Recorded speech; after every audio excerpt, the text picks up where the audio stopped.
अस्सलाम वालेकुम रहमतुल्लाहि व बरकातुहू। दोस्तों, ये स्टीविया का प्लांट है, बहुत ही खूबसूरत प्लांट है। अगर आप स्टीविया के बारे में जानते हैं तो बहुत अच्छी बात है, अगर नहीं जानते तो आप यूट्यूब पे, गूगल पे, क्रोम पे, टिकटॉक पे, किसी भी चीज़ पे, किसी भी ब्राउज़र पे आप सर्च कीजिए, आपको पता चलेगा कि स्टीविया क्या चीज़ है। ये स्टीविया का प्लांट है और ये इसको फ्लावर लगे हुए हैं।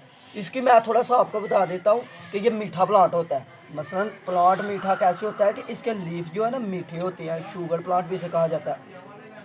आज मैंने इसके फ्लावर काटने हैं, इस वजह से इसके फ्लावर काटने हैं कि अब फ्लावर का जोर हो गया है। मसलन किसी चीज़ का यार सीज़न होता है, अब ये फ्लावर्स का जोर हो गया है, तो अगर मैं फ्लावर रहने दूंगा ना तो ये फ्लावर इसकी ताकत खाएंगे, फिर पौधा कमज़ोर हो जाएगा। इसके लिए बेहतरीन यही है कि हम इसके फ्लावर काट देंगे तो पौधा नई नशोनुमा करेगा, नई कोंपलें निकालेगा। अगर मेरी बात अच्छी लगी है तो मेरी आईडी को, मेरे चैनल को सब्सक्राइब कर लीजिए, बेल आइकन का बटन दबा लीजिए। अस्सलाम वालेकुम रहमतुल्लाहि व बरकातुहू।